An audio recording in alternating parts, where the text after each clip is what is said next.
ये अग्रवाल साहब हमारे साथ इस वक्त जुड़े हुए हैं गाजियाबाद उत्तर प्रदेश से। अग्रवाल साहब गुड मॉर्निंग, पूछिए किस स्टॉक पे आपका सवाल है। हाँ बोलो सर, ये मैंने इसमें व्हाट्सएप पे भेजे हुए तीन। अच्छा, एक तो आपका एंजल वन है जो मैं देख पा रहा हूँ, ठीक है, और दूसरा स्टॉक आपका गार्डन रीच है और तीसरा स्टॉक आपका HAL है, ठीक है। है हाँ ये सब कैपिटल। ठीक है, एक बार मैं लेवल्स भी बता देता हूँ। एंजल वन आपने 2700 के भाव पे लिया हुआ है। ये जी गार्डन रीच आपने 2365 रुपए के स्तर पे लिया हुआ है और HAL आपने लगभग 5000 के स्तर पे लिया हुआ है। 4998 की खरीद है आपकी। ठीक है, ठीक है, हमें बताइए नजरिया लॉन्ग टर्म का है आपका। हाँ, लॉन्ग टर्म तो हो सकता है, यानी कि 1 ईयर तक ठीक बुक कर सकता हूँ, ऐसी कोई। ठीक है, ठीक है। हालांकि आपको खास रणनीति तीनों स्टॉक पे बनानी होगी। सौरभ, मैं आपके पास आना चाहूंगा। एंजल वन 2700 की खरीद, गार्डन रीच 2365 की खरीद और HAL लगभग 5000 के स्तर पे इन्होंने खरीदारी की हुई है और कमोबेश हर स्टॉक में नुकसान झेलते हुए 1 साल और दे सकते हैं इन तीनों स्टॉक को। बताइए क्या आपकी रणनीति होगी, क्या कहीं से एग्जिट करना भी मुनासिब होगा। देखिए, तीनों ही स्टॉक इन्होंने ठीक ठाक दिए हैं, कंपनियां अच्छी हैं, ग्रोथ आउटलुक काफी पॉजिटिव है। लेकिन एट द सेम टाइम सारी जो ग्रोथ अपॉर्चुनिटीज हैं अगले 2-4 साल की, वो प्राइस में बेक्ड इन है। वैल्यूएशंस बहुत ज्यादा थी, इसीलिए करेक्शन हो रहा है।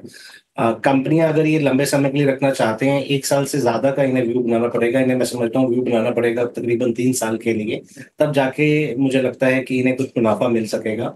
अगर मार्केट में नरमी आई तो स्टॉक और भी करेक्ट हो सकते हैं। तो अगर इनका व्यू बिल्कुल शॉर्ट टर्म का, अगर ये घबरा जाए अगर और करेक्शन हो, तो उससे बेटर ये है कि थोड़ा सा अगर बाउंस बैक हो तो निकल जाए, वरना अन्यथा 2 से 3 साल का कम से कम व्यू बचे। आगे बढ़ते हैं। व्हाट्सएप पर हमारे लिए सवाल भेजा है आरती इंडस्ट्रीज पर। 101 शेयर है उनके पास, जो उन्होंने 741.3 रुपीस प्रति शेयर के दाम पर खरीदे हैं। उन्होंने अपना टाइम होराइजन तो नहीं बताया, लेकिन नियर टर्म के टाइम होराइजन से देखें तो आरती इंडस्ट्रीज इस स्टॉक पर हम राय लेंगे।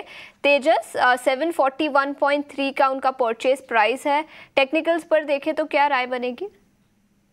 मेरे हिसाब से टेक्निकली स्टॉक वीक है, लेकिन लॉन्ग टर्म सपोर्ट के करीबन आ रहा है। 550 का एक इसका लॉन्ग टर्म सपोर्ट है, तो ये सपोर्ट का स्टॉप लॉस लगा के रुक सकते हैं। बट यहाँ से अगर कोई उछाल मिलता है और स्टॉक अगर इनको 610 से लेके 625 के बीच में मिलता है, तो मेरे हिसाब से स्टॉक में से एग्जिट करना चाहिए।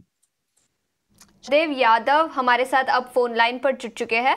सदेव जी गुड मॉर्निंग, बताएं कौन से स्टॉक पर राय लेना चाहेंगे। जी गुड मॉर्निंग मैम। हमारा कोचिंग शिपयार्ड पे 1 साल का नजरिया है। ठीक है, तो 2750 के प्राइस पे हमने खरीदा था।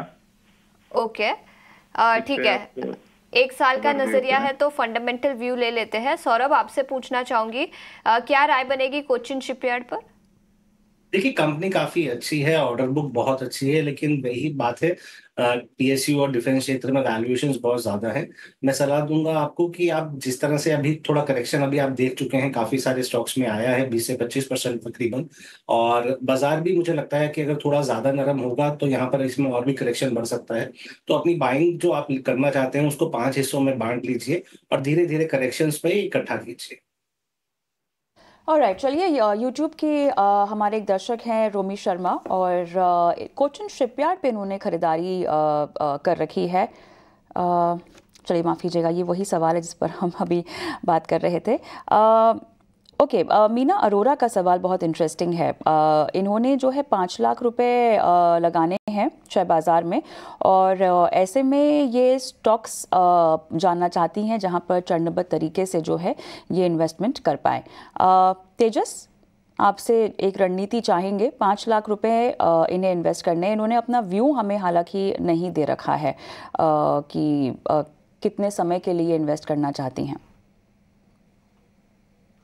तो मेरे हिसाब से ये 5 स्टॉक्स में इन्वेस्ट कर सकते हैं, थोड़ा डाइवर्सिफाई करके फ्रॉम डिफरेंट सेक्टर्स। और मैं क्योंकि मार्केट एक एलिवेटेड लेवल पे है 25,400 के करीबन, तो मैं लार्ज कैप को ही प्रेफर करूंगा। तो मैं 5 स्टॉक सजेस्ट करूंगा, करंट भाव पे या डिप में वो खरीदारी कर सकते हैं। पहला स्टॉक है TCS का। TCS का चार्ट स्ट्रक्चर काफी अच्छा है। और सेकेंड स्टॉक रहेगा HDFC बैंक। बैंकिंग में मैं जैसे मैंने बताया कि बैंकिंग एज अ सेक्टर हमें अच्छा लग रहा है और आने वाले दिनों में आउट परफॉर्मेंस दिखा सकता है, तो HDFC बैंक हमारा सेकेंड पिक रहेगा। इसके अलावा जो स्टॉक्स मुझे अच्छे लग रहे हैं फ्रॉम मेटल सेक्टर वो है वेदांता। वेदांता तक का भी चार्ट स्ट्रक्चर बहुत बढ़िया है, तो ये इंडिविजुअली 1 लाख ये सब 5 स्टॉक में डाल सकते हैं। NBFC स्पेस में से मुझे लग रहा है कि बजाज फाइनेंस भी आने वाले दिनों में अच्छा कर सकता है। और जो एक स्टॉक में बताना चाहूंगा वो है डिवीज लैब। डिवीज लैब ने भी वीकली चार्ट पे एक मल्टी ईयर ब्रेकआउट दिया है, तो ये पांचों स्टॉक्स में वो 1 लाख रुपीस डाल सकते हैं, या तो करंट भाव पे 50% डिप्लॉय कर सकते हैं, और अगर कोई करेक्शन आता है तो उसमें और 50% डिप्लॉय करके अपना इन्वेस्ट कर सकते हैं लॉन्ग टर्म के हिसाब से। ठीक है, तो ये एक खास रणनीति लेवल्स का विशेष रूप से ध्यान दीजिए। यूट्यूब पर लगातार सवाल आ रहे हैं, वो भी शामिल करते हैं। नरेश गोकलानी का सवाल हमारे पास आया है, वोडाफोन आइडिया पर राय जानना चाहते हैं। 16.5 रुपए के आसपास इन्होंने खरीदारी की हुई है, 13,300 शेयर इनके पास हैं। हालांकि इन्होंने नजरिया तो नहीं बताया है, सीधा पूछ रहे हैं कि सेल करना चाहिए या बने रहना चाहिए। सौरभ, मैं आपके पास आना चाहता हूं।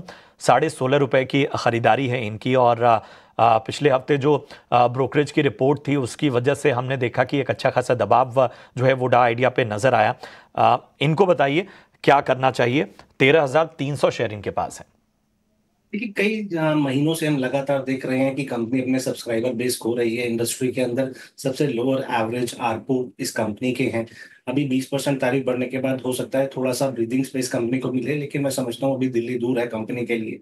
बैलेंस शीट एकदम लाल है, काफी रुपया देना है लेंडर्स का इन्होंने। और मुझे लगता है टेलीकॉम को अगर आप प्ले करना चाहते हैं तो भारती एयरटेल बेहतर प्रॉक्सी है। मैं समझता हूँ कि काफी सारी चीजों ये जो प्राइस है ये काफी ज्यादा ओवर प्राइस मुझे लगता है। यहाँ से निकल जाना ही आपके लिए बेहतर रहेगा। व्हाट्सएप से जो हमारे पास सवाल आए हैं उनको शामिल करते हैं। रमेश भारद्वाज साहब का सवाल है चंडीगढ़ से, और इन्होंने खरीदारी की हुई है ग्रैन्यूल्स इंडिया पे। 253 के स्तर पे इन्होंने खरीदारी की हुई है, और दाद देनी होगी, तारीफ करनी होगी जिन स्तरों पे इन्होंने इस क्वालिटी स्टॉक में एंट्री ली हुई है। और आप देखिए कि उनके अच्छे स्तर पर खरीदारी, पेशेंस का नतीजा यह है कि अच्छा खासा मुनाफा इनको यहां पर होता हुआ, जबकि महज 300 शेयरों की संख्या है, लेकिन अच्छे लेवल पे खरीदारी की वजह से इन्हें फायदा होता हुआ। तेजस ग्रैन्यूल्स इंडिया, हमने पिछले हफ्ते भी देखा कि काफ़ी बेहतर जो है वो रैली ग्रैन्यूल्स इंडिया में देखने को मिली हमें। और इन सब के बीच में अगर हम ख़ास तौर पे इनके स्तरों पर देखें तो काफ़ी अच्छा रिवॉर्ड। अब यहाँ से जो आज एक ट्रेंड नज़र आ रहा है, आपको लगता है कि अगर ये और समय देंगे तो और ऊपरी स्तरों पर जा सकता है, या थोड़ी बहुत प्रॉफिट टेकिंग कर लेनी चाहिए?